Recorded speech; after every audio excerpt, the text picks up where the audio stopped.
మన ప్రభువైన యేసుక్రీస్తు నాథుని పరిశుద్ధ నామంలో మరొకసారి కడబోర శబ్దము అనే ఆధ్యాత్మిక కార్యక్రమాన్ని వీక్షిస్తున్న ప్రియులారా, అందరూ బాగున్నారా? నూతన సంవత్సరంలో 2017వ సంవత్సరంలో ప్రవేశించి మన జీవితాల్లో ఒక వారం అప్పుడే గడిచిపోయింది. కాలం అనేది చాలా త్వరగా గతించిపోతుంది. ఏది ఏమైనా ఒకరోజు గడిచేటప్పటికి మనం గుర్తుపెట్టుకోవలసినటువంటి విషయం ఏంటంటే, యేసునాథుని యొక్క రెండవ రాకడకు మనం ఒకరోజు దగ్గర అవుతున్నాము. ఒకరోజు మన జీవితంలో గతించేటప్పటికీ మరొక రోజు యేసునాథుని రెండవ రాకడకు మనం దగ్గర అవుతున్నాం. ఈ స్పృహతోనే ప్రతిదినము కూడా మనలను మనము సిద్ధపరచుకుంటూ దిద్దుకుంటూ ప్రభు రాకడకు మనం ఆయుత్తపడాలి. ఈ సమయంలో దేవుని పరిశుద్ధ గ్రంథంలో నుండి ఒక ప్రాముఖ్యమైనటువంటి విషయాన్ని మీతో పంచుకోవాలని ఆశపడుతూ ఉన్నా. దయచేసి మీ దగ్గర బైబిల్ గ్రంథాలు ఉన్నట్లయితే సమూయేలు మొదటి గ్రంథము 28వ అధ్యాయము 19వ వచనాన్ని నేను చదువుతున్నాను. దయచేసి చిత్తగించండి. యెహోవా నిన్నును ఇశ్రాయేలీయులను ఫిలిష్తీయుల చేతికి అప్పగించును. యెహోవా ఇశ్రాయేలీయుల దండును ఫిలిష్తీయుల చేతికి అప్పగించును. రేపు నీవును నీ కుమారులను నాతో కూడా ఉందురు అని సౌలుతో చెప్పాను. ప్రభునందు దేవుని ప్రియులరా, దైవజనుడు, ప్రవక్త, మనం ఎక్కువగా తలంచుకునేటువంటి ప్రవక్తలలో అగ్రగణ్యుడు సమూయేలు. సమూయేలు చెప్పినటువంటి మాట ఇప్పుడు మనం చదువుకున్నాం. ఎవరితో చెబుతున్నాడు అంటే సౌలుతో చెబుతున్నాడు. ఏమని చెబుతున్నాడు అంటే, రేపు నీవును నీ కుమారులను నాతో కూడా ఉంటారు. అంటే సమూయేలు ఎక్కడున్నాడు? నీతిమంతులు ఉండే ప్రదేశంలో ఉన్నాడు. అంటే పరదైసు అనగా పరలోకానికి వెళ్ళకముందు నీతిమంతులు ఉండేటువంటి స్థలమును పరదైసు అంటారు. ప్యారడైజ్ అంటారు ఇంగ్లీష్లో. పరదైసు అంటే నీతిమంతులు నివసించేటువంటి చోటు. పరలోకం తర్వాత వెళతాము. ముందుగా యేసునందు విశ్వాసం ఉంచి కాలం అయిపోయింది, చనిపోయారు అనుకోండి, ఆ సమయంలో వెళ్ళే ప్లేస్ ఏంటంటే ప్యారడైజ్, పరదైసు. ప్యారడైజ్ అంటే వనము అని అర్థం వస్తుంది. ఇప్పుడు సమూయేలు ఉన్నటువంటి ప్రదేశము పరదైసు. సౌలుతో ఏమని చెబుతున్నాడు? నీవును నీ కుమారులు కూడా నాతో ఉంటారు రేపు. అంటే మీరు చనిపోతారు, చనిపోయి నా దగ్గరికి వచ్చేస్తారు, నేనుండే స్థలమునకు మీరు వస్తారు అని చెప్పాడు. ఇక్కడ ఒక ప్రాముఖ్యమైనటువంటి విషయాన్ని మీతో పంచుకోవాలి.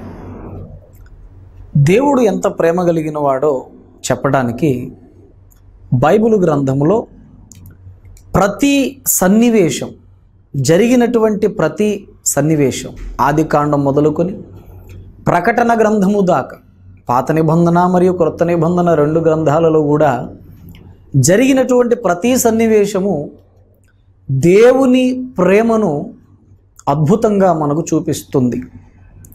బైబిలు గ్రంథములో ప్రతి అక్షరము వెనకాల దేవుని ప్రేమ కనబడుతుందని దైవజనులు ఆర్ఆర్కే మూర్తయ్య గారు కీర్తిశేషు. ప్రతి అక్షరము వెనకాల దేవుని ప్రేమ కనబడుతుంది.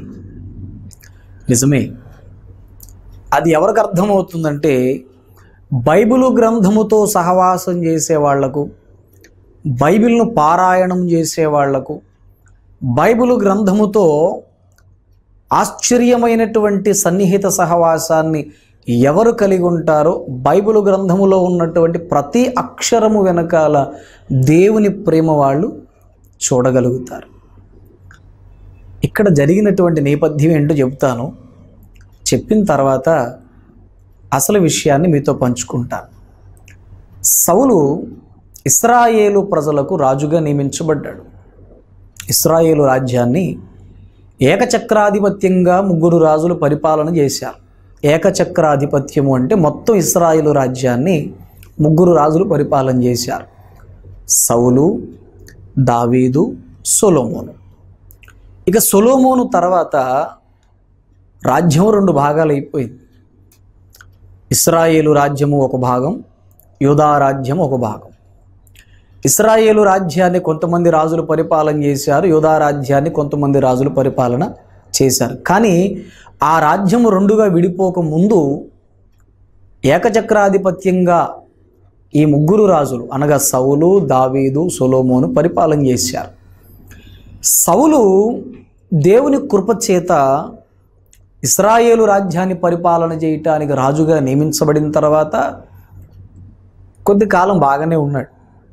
కానీ దేవుడు చెప్పిన మాట వినక దేవుడు ఇచ్చినటువంటి స్థానాన్ని తాను కోల్పోయాడు.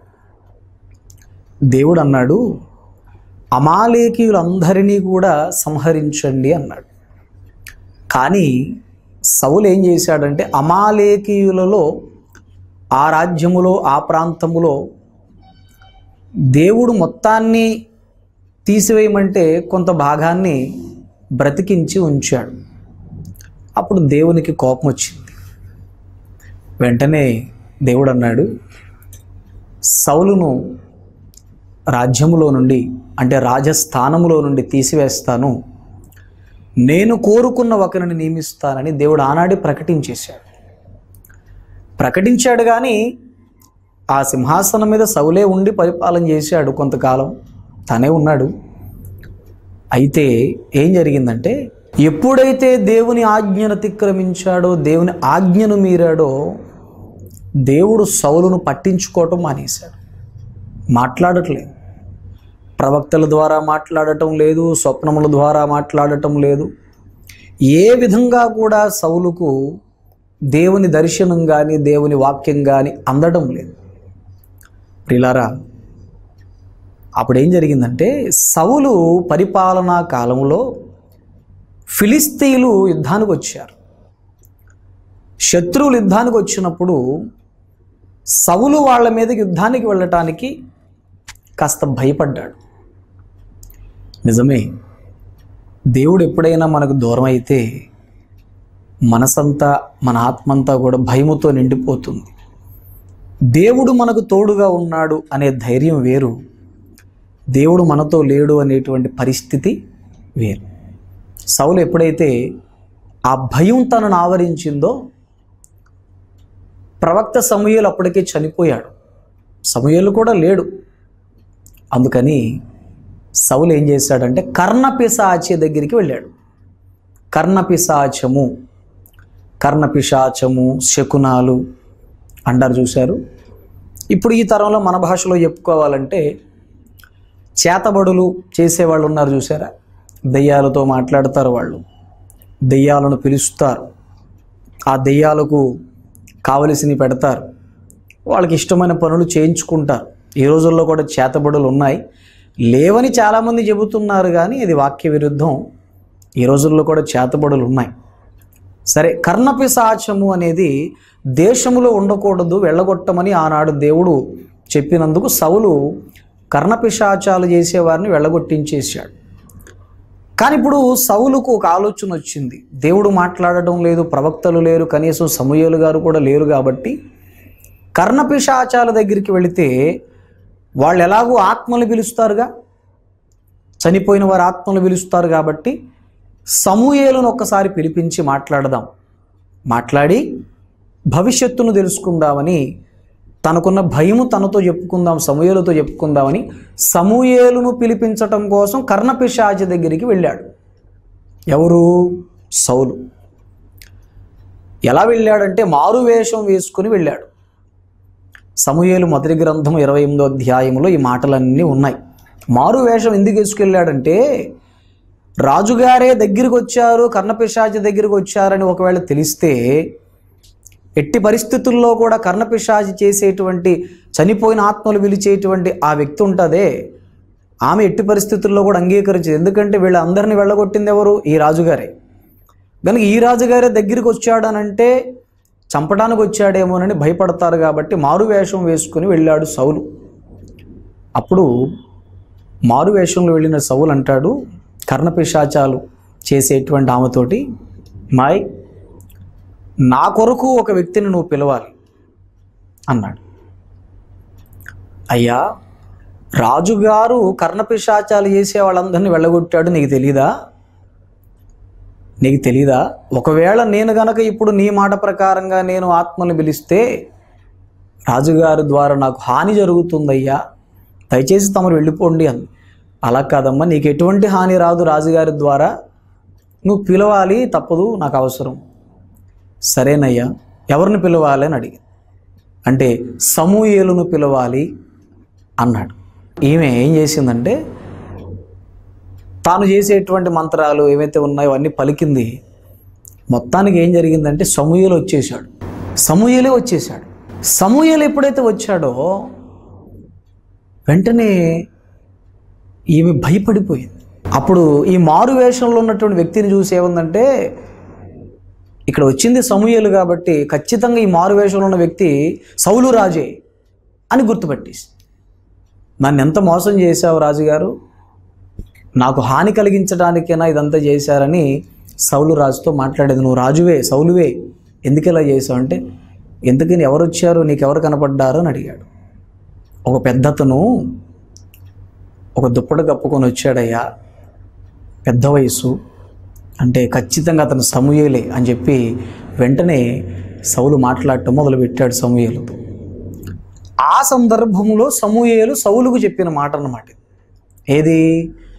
రేపు నీవును నీ కుమారులను నాతో కూడా ఉంటారు, నేనుండే స్థలంలో ఉంటారా అనేసాడు. ఇక్కడ మీకు చెప్పాల్సిన ఒక ప్రాముఖ్యమైన విషయం ఏంటంటే, కర్ణపిశాచి పిలిచింది సమూయేలు వచ్చినట్లుగా బైబిల్లో కనబడుతుంది.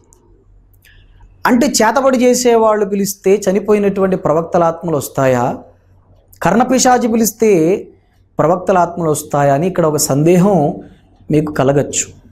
రావు. ఎందుకు రావంటే, ఆ రోజున సమూయేలు నిజంగానే వచ్చాడు కానీ ఆమె పిలిచినందుకు రాలేదు. సమూయేలు ఎందుకు వచ్చాడు మరి? సౌలుకు దేవుడు ఒక మాట చెప్పమని సమూయేలును పంపించాడు కావాలని. అది ఎలాగా రుజువు పాస్టర్ గారు? మరి ఆవిడే కదా పిలిచింది సమూయేలు రావాలని. ఇక్కడ మీకు విషయం చెప్తాను, గుర్తుపెట్టుకోండి. చనిపోయిన వారు ఎట్టి పరిస్థితుల్లో కూడా ఎవరు పిలిచినా రాలేరు. చాలాసార్లు గాలి పట్టింది, తాతయ్య వచ్చి ఆవేశించాడు, అమ్మమ్మ వచ్చి ఆవేశించిందని నలుగురు చెప్పుకుంటున్నప్పుడు మనం వినే ఉంటాం. అంటే చనిపోయిన వాళ్ళు వచ్చి ఆవేశిస్తారు అని చాలామంది నమ్ముతారు. అలా జరగదు. ఎందుకు జరగదంటే, బైబిల్ గ్రంథములో చెప్పబడినటువంటి మాట, ప్రసంగి గ్రంథము 12వ అధ్యాయం 7వ వచనం ప్రకారంగా ఒక మనిషి భూమి మీద చనిపోయినప్పుడు అతని ఆత్మ దేవుని దగ్గరికి వెళ్ళిపోతుంది. ఇదొక విషయం. రెండవది, ఒక మనిషి చనిపోయిన తర్వాత పరదేశి వెళ్ళాలా, పాతాళానికి వెళ్ళాలా అనేటువంటి విషయంలో స్పాట్లో చిన్న జడ్జిమెంట్ ఒకటి జరుగుతుందన్నమాట. దానికి ఉదాహరణగా లూకా సువార్త 16వ అధ్యాయంలో యేసునాథుడు ధనవంతుడు లాజరు చరిత్ర చెప్పినప్పుడు చెప్పారు. ధనవంతుడు చనిపోయెను, అప్పుడు అతడు పాతాళములో బాధపడుచుండెను అని ఉంటుంది.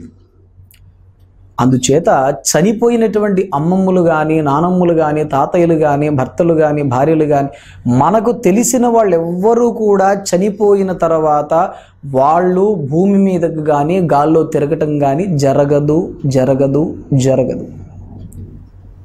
మరి అదేంటండి, నేను ఫలానాని పేరు చెప్పుకొని వస్తారు కదా అంటే, అక్కడ మీకు ఒక విషయం చెప్పాలి. ఆకాశమండలమందున్న దురాత్మల సమూహం అనేది ఒకటి ఉంది. ఎఫెసీ పత్రిక 6వ అధ్యాయం 11, 12 వచనాల్లో దురాత్మల సమూహానికి భూమి మీద ఉన్నటువంటి మానవులను గురించినటువంటి అవగాహన, వారి జీవితాలన్నీ కూడా వాళ్ళకి స్పష్టంగా తెలుసు. ఎవరైనా ఎప్పుడైనా గాలి పట్టినటువంటి వాళ్ళు, నేను పలానా మీ తాతయ్యను మీ అమ్మమ్మనని చెప్పారు అని అంటే, నిజంగా అమ్మమ్మ రాదు, నిజంగా తాతయ్య రారు. కేవలం వాళ్ళ పేరు మీద ఒక దెయ్యం వస్తుంది, ఒక దురాత్మ వస్తుంది, అంతే తప్ప నిజంగా అమ్మమ్మ, నిజంగా తాతయ్య ఆత్మలు రాలేవు. అలాంటి అవకాశం లేదు.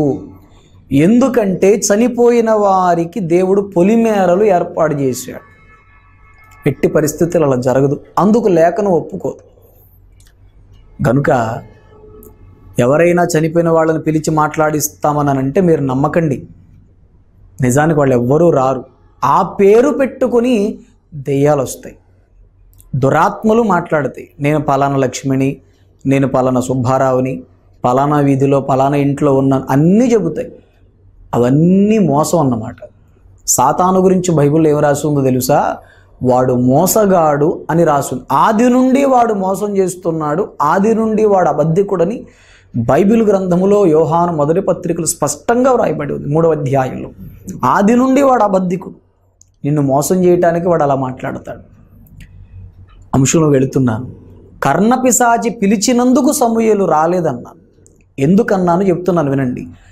ఒకవేళ ఆ రోజు కర్ణపిశాచి పిలిస్తే నిజంగా సమూయేలు వచ్చేశాడు. సమూయేలు వస్తే ఈవిడ భయపడకూడదు. ఎవరు? ఈ కర్ణపిశాచాలు చేసాము భయపడకూడదు. ఎందుకంటే ఆమె పిలిస్తేనే వచ్చి ఆత్మలు వస్తాయి కదా.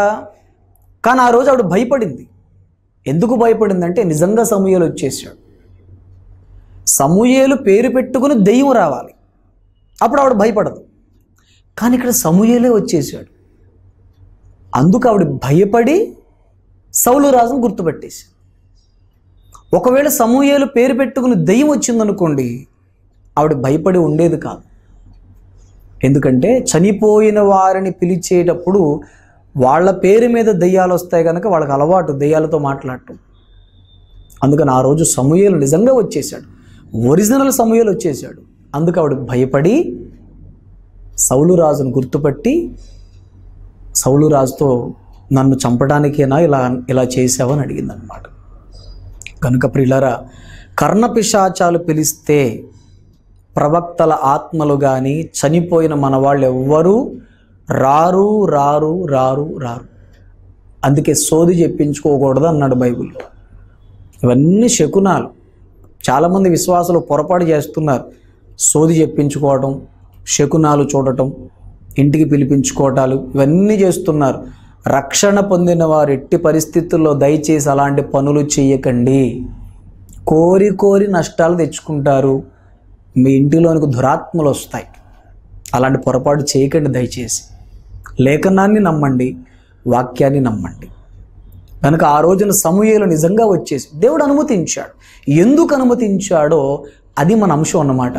ఆ రోజు సౌలుతో దేవుడు ఒక మాట చెప్పమన్నాడు. ఆ మాట చెప్పి సమూయేలు వెళ్ళిపోయాడు. ఆ మాటే మనం చదువుకున్నటువంటి మూలవాక్యం. ఏంటి ఆ మాట? రేపు నీవును నీ కుమారులను నేనుండే స్థలములో నాతో కూడా ఉంటారు. ఇందాక నేను ఒక మాట అన్నాను, బైబిల్ గ్రంథములో దేవుని ప్రేమ ప్రతి అక్షరము వెనకాల కనబడుతుంది అనే మాట జ్ఞాపకం చేశాను. అక్కడ దేవుని ప్రేమ ఏముంది పాస్టర్ గారు అని మీరు అంటారేమో. సౌలు చేసినటువంటి ఘోరమైన పాపం మనం బైబిల్లో చదివినప్పుడు, దేవుడు అతని విషయంలో పలికిన మాటలు చదివినప్పుడు సౌలు నరకానికే వెళ్ళాడు అని మనం అనుకుంటాం. ఎందుకంటే అలాంటి మాటలు ఉన్నాయి బైబిల్లో. నిన్ను యెహోవా ఎడబాసెను అని ఉంటుంది, నిన్ను దేవుడే విడిచిపెట్టేశాడు అని ఉంటుంది. ఆ మాట 28వ అధ్యాయం 1 సమూయేలు గ్రంథంలో కూడా ఉంది. యెహోవా నిన్ను ఎడబాసెను.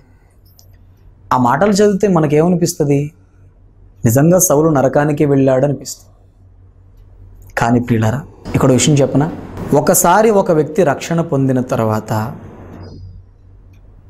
నరకానికి వెళ్ళటం అనేది దాదాపు అసాధ్యం. ఎందుకంటే మనం పొందిన రక్షణ తుమ్మితే ఊడిపోయేటువంటిది కాదు, ముక్కు లాంటిది కాదు. ఏదో చిన్న పాపం చేశారు, తెలిసి తెలియక ఏదో అపరాధం చేశారు, వెంటనే నేను నరకానికి వెళ్ళిపోతున్నాను, నేను నరకపాత్రుని అయిపోయాను, నా రక్షణ పోయింది అని అనుకోకండి. ఎందుకంటే నిజమే నువ్వు తప్పు చేసావు, కానీ క్షమాపణ పొందటానికి నీకు అవకాశం ఉంది. క్షమాపణ పొందటానికి ఎందుకు అవకాశం ఉంది అంటే మళ్ళీ తప్పు చేస్తావని కాదు. నీకు దేవుడిచ్చిన రక్షణ హెబ్రీ పత్రిక 5వ అధ్యాయం 9వ వచనం ప్రకారంగా నిత్యమైనది అని వ్రాసింది. ఇవాళ నువ్వు రక్షణ పొందావు, ఒక వారం తర్వాత నెల తర్వాత చిన్న పొరపాటు చేసావు, దేవునికి ఇష్టం లేని పని చేసావు. ఇక నీ మనసంతా నరకపాత్రుడు అయిపోయినట్టుగా భయము, టెన్షన్స్ వచ్చేసి కంగారు పడిపోయి ప్రార్థన మానేసి, వాక్యం మానేసి, చర్చి మానేసి అలాంటి పని ఎవ్వరూ చేయకండి. ఎందుకంటే మనం ఆరాధిస్తున్నటువంటి దేవుడు క్షమాగుణము కలిగినవాడు, క్షమించుటకు సిద్ధ మనస్సు కలిగినవాడు. తప్పు చేస్తారని ప్రసంగం చేయట్లా. ఒకవేళ 2016వ సంవత్సరంలో జారిపోయి పడిపోయి దేవునికి విరోధమైనవి ఏమన్నా చేసుంటే మించిపోయింది ఏమీ లేదు. పశ్చాత్తాపపడండి. పశ్చాత్తాపమునకు మించినటువంటి ప్రాశ్చిత్తం ఏముంటుంది? ఈరోజు నిన్ను క్షమించటానికి దేవుడు సిద్ధంగా ఉన్నాడు. సౌలును దేవుడు క్షమించాడు. సౌలు నరకానికి వెళ్ళలా. సమూయేలు అంటున్నాడు, రేపొద్దున్న నేను ఉండే చోటే నువ్వు ఉంటావు, నువ్వు నీ కుమారులు అన్నాడు. అంటే సమూయేలు ఎక్కడున్నాడు? పారడైజ్లో ఉన్నాడు, పరదేశంలో ఉన్నాడు. సౌలు కూడా అక్కడికే వెళ్ళాడు. అంటే సౌలును దేవుడు ఎడబాశాడు, కానీ చివరి క్షణంలో సౌలు తన హృదయాన్ని ప్రభువుకి మరోసారి సమర్పించుకోవటం వల్ల దేవుడు అంగీకరించాడు. దానికి ఈ రోజున దేవుని వాక్యాన్ని వింటున్నటువంటి ప్రియమైన సోదరి సోదరుడా, 2016లో చేశావు దేవునికి విరోధంగా తప్పులు, సరే ఇంకా దేవుడు నన్ను వదిలేశాడు, నేను ఇంకా వేస్ట్, నరకానికి నేను వెళ్ళిపోతున్నాను అని ఒకవేళ నువ్వు అనుకుంటూ ఉంటే, సౌలును అంగీకరించిన దేవుడు నిన్ను కూడా అంగీకరించడానికి సిద్ధంగా ఉన్నాడు. ఇప్పుడు నువ్వు యథార్థంగా మోకరించి భోజనం మాని ఉపవాసం ఉండు, పశ్చాత్తాపడు, కన్నీళ్లు కార్చు. ఆ తర్వాత చూడు నీ జీవితం ఎలా ఉంటుందో. ఇప్పటి వరకు నీ జీవితంలో ఉన్నటువంటి భయంకరమైన అమావాస్య చీకటులన్నీ ఒక్క నిమిషంలో దెబ్బకు మటిమమైపోతాయి. దానికి ఉదాహరణలు బైబిల్లో వందలు ఉన్నాయి. కనుక సౌలును అంగీకరించిన దేవుడు, క్షమించిన దేవుడు నిన్ను క్షమించటానికి సిద్ధంగా ఉన్నాడు.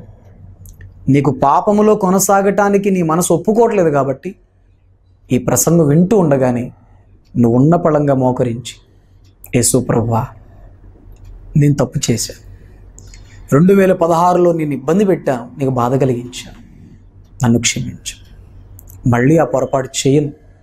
ఈ 2017వ సంవత్సరం అంతా నా బ్రతుకు పౌర్ణమి కలిగినటువంటి, అనగా చంద్రబింబము ప్రకాశించేటట్లుగా నీతి సూర్యుడా నీ వెలుగును పొందుకొని నేను ఇక్కడి నుంచి ప్రకాశిస్తాను, ఈ సంవత్సరం నుంచి, ఈ రోజు నుంచే ప్రకాశిస్తాను అని యథార్థంగా మీరు ప్రార్థన చేయగలిగితే, నేను నమ్మిన దేవుడు, నువ్వు నమ్మిన దేవుడు, మనందరి దేవుడు సౌలును అంగీకరించినట్లుగా నిన్ను అంగీకరిస్తాడు. ఇదే మిక్కల అనుకూల సమయం. ఇంకా టైం వేస్ట్ చేయకు. చర్చి మానేసి చాలా పొరపాటు చేశావు. ఈ ఆదివారమే దేవుని సన్నిధికి రా, పశ్చాత్తాపంతో కన్నీళ్లు కార్చి పాపాలు ఒప్పుకో. దేవుడు మళ్ళీ నిన్ను అంగీకరిస్తాడు. నీ జీవితంలో మళ్ళీ నూతన వసంతం విరాజిల్లుతుంది. మళ్ళీ ప్రజలు నిన్ను చూసి నీలో ఉన్న దేవుని అంగీకరిస్తారు. కనుక నాతో పాటు కలిసి ప్రార్థన చేయడానికి నువ్వు ఇష్టపడితే, నువ్వు అంగీకరిస్తే, ఇప్పుడు నీ కొరకు ప్రార్థన చేస్తాను, నాతో పాటు ఏకీవిస్తావా? ప్రభువైన యేసుక్రీస్తు నిన్ను మరొకసారి క్షమించడానికి సిద్ధపడుతున్నాడు, సిద్ధంగా ఉన్నాడు. యేసు ఇచ్చే క్షమాపణ పొందుకొని ధన్యుడు కమ్ము. దేవుడు నిన్ను దీవించును కాక. ప్రార్థన చేస్తాను. మీరున్న చోట కళ్ళు మూసుకోండి, తలలు వంచండి.